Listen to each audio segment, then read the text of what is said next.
안녕하십니까, 강영천입니다. 오늘은 다이빙 후 구역질이라는 제목의 이야기를 한번 해보겠습니다. 근데 이 꼭 구역질이 다이빙하고 나서 나는 경우뿐만이 아니라 저희들이 손에서도 이 구역질을 느끼죠. 그래서 전반적인 이야기를 한번 해볼까 합니다. 제가 일전에 그 유튜브에 다이빙 후 감기 유사 증상 이런 제목의 내용을 하나 올린 적이 있습니다.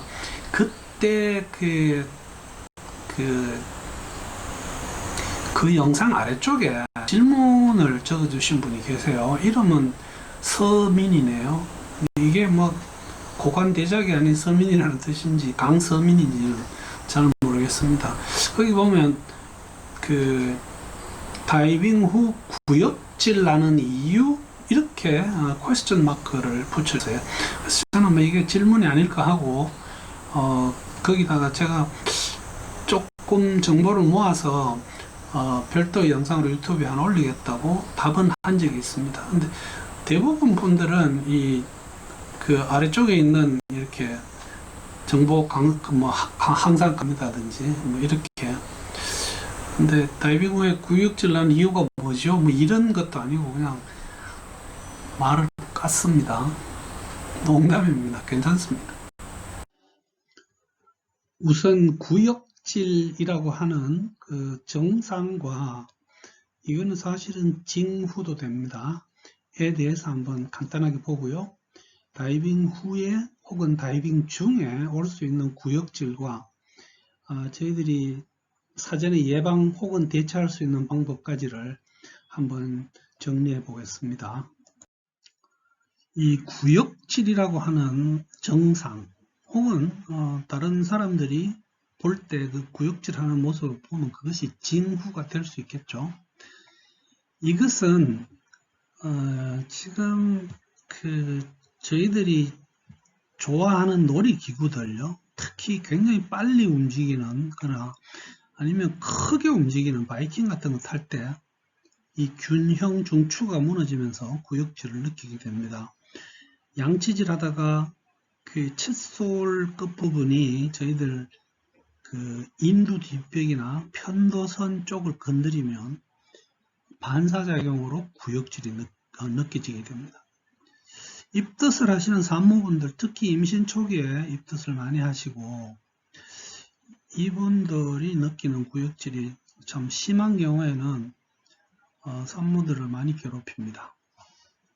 저희 집에도 아주 오래전에 산모분이 계셨는데 이분은 제가 볼 때 이 구역질은 별로 했던 것 같지 않고 일요일날 본가 교회 이렇게 갔다가 집으로 들어오면 문을 열고 들어오면서 바로 생살을 한 줌 잡아가 입으로 털어였더라고요. 입가에 묻었던 그 하얀 쌀뜨물 같은 것이 아주 예뻤었습니다. 과다한 음주나 흡연 이런 것도 구역질을 일으키는 원인이 됩니다. 이것은 어떤 약물에 대한 균형 중추의 과다 반응이라고 보면 됩니다. 이제 일반적으로 구역질을 한 다음에 이것이 심해지면 이제 구토가 되는 거죠. 대부분 의학 교과서에는 이 두 자가 같이 나옵니다. 구역, nausea 혹은 구토, vomiting 이렇게 해서 슬래시를 중간에 이어 놓습니다. 경우에 따라서는 이 구역질 구토가 우리 자신의 어떤 방어 기전으로 사용되는 경우도 있습니다. 아주 못된 어떤 약물을 내가 원컨 원치 않건 삼켰을 때 이것이 이 구역질과 구토로 우리 몸 밖으로 밀어내는 그런 효과가 있습니다. 헛구역질이라는 것은 이제 구토를 하고는 싶어서 하는데 윗속에 아무것도 없어서 혹은 윗속에 그 내용물이 아주 작게 남아 있을 때는 특별히 나오는 거 없이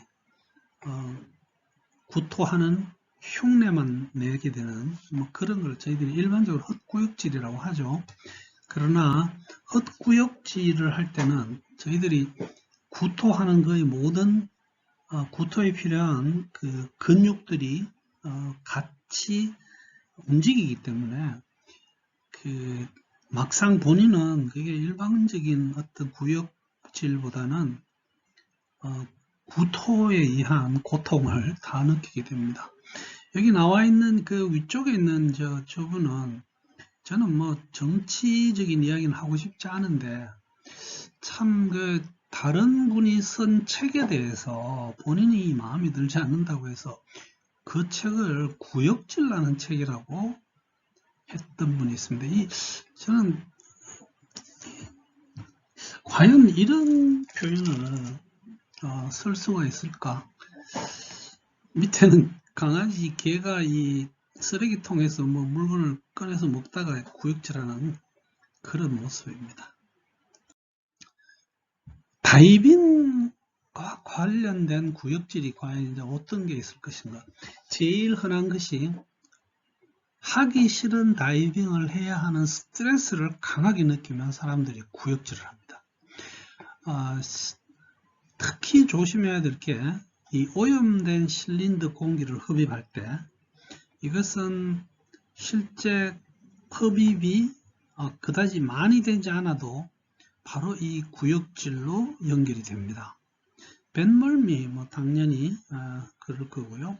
제가 여기 뱃멀미와 바다멀미를 따로 적어 놓은 이유는 그 저희들이 배에서는 괜찮는데 다이빙해서 입수를 했는데 뭐 경우에 따라서는 제가 지난주에 겪었던 경우는 수심 25m에서도 서지가 계속 강하게 움직이는 것을 느꼈습니다.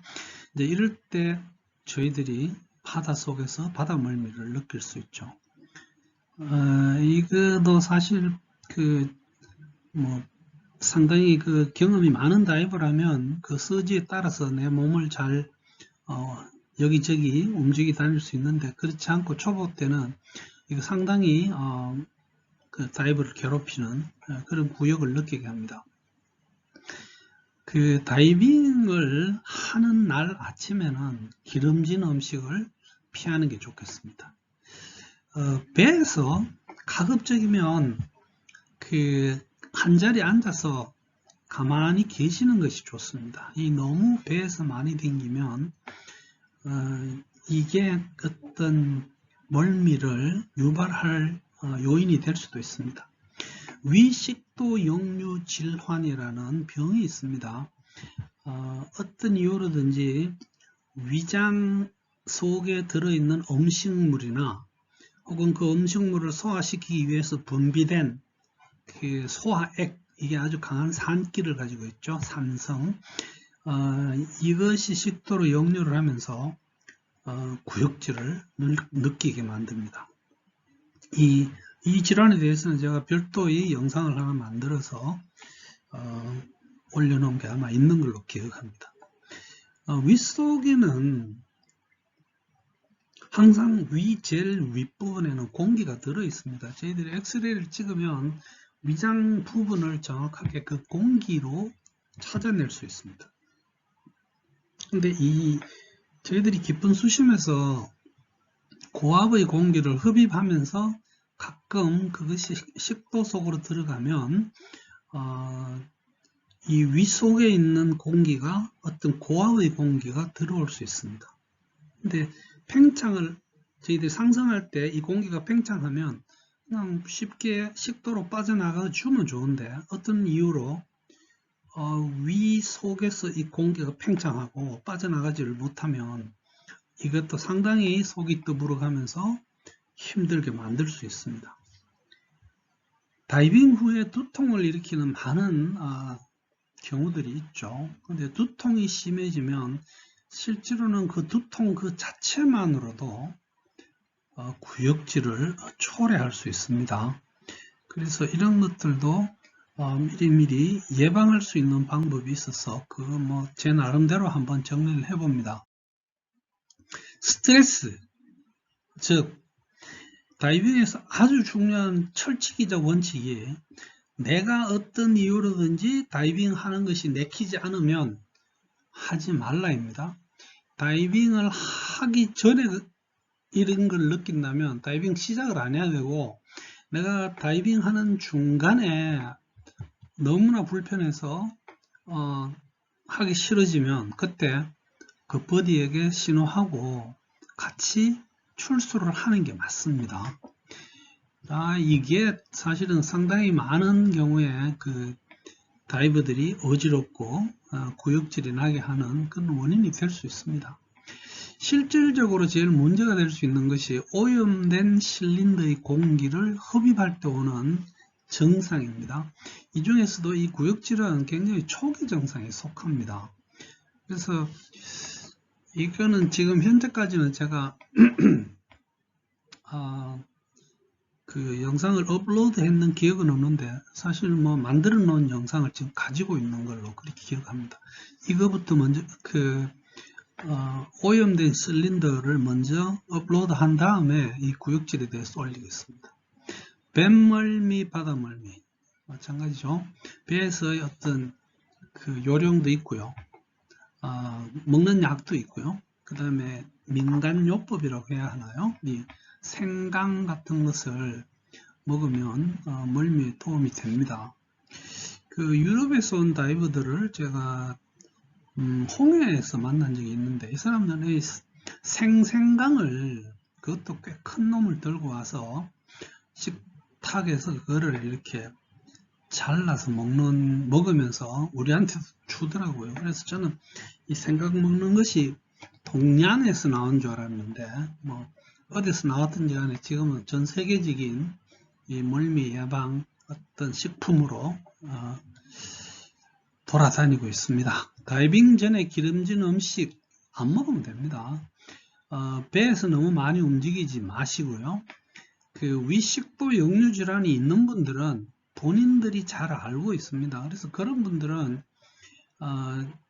다이빙 시작하기 전에 충분한 시간을 두고 위산 억제제를 먹어주면 됩니다. 이 위산 억제제 중에 요즘은 거의 뭐 하루 한 번 먹는 약들이 나와 있어서 아침에 하나를 먹어주면 거의 종일 이 과다 분비되는 위산을 억제해 줍니다.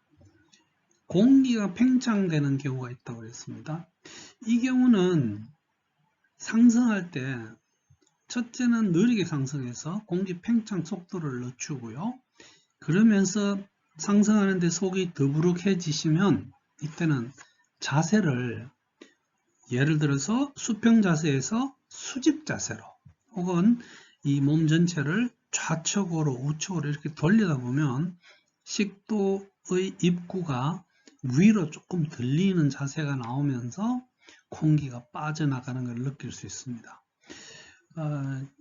다이빙 후에 오는 어떤 그 전체적인 두통 이야기도 드렸는데요. 이것은 그 충분히 진통제를 뭐 먹어준다든지 하면 되는데, 문제는 이것이 단순한 어떤 두통이 아니고 감압병에 의한 두통이라는 것을 감별을 꼭 해야 됩니다. 왜냐하면 이 감압병에 의한 두통이라면 이거는 그 대처하는 방법이 달라질 수 있습니다. 그래서 오늘은 그 다이빙 후에 느끼는 구역질이라는 제목에 대한 어떤 질문에 답을 하는 내용으로 준비를 했습니다. 그래서 이 구역질이라는 게 뭔지, 그 다음에 다이빙 후에 오는 구역질과 거기 대처하는 방법 같은 것들을 한번 정보를 모아봤습니다. 경청해 주셔서 대단히 감사합니다.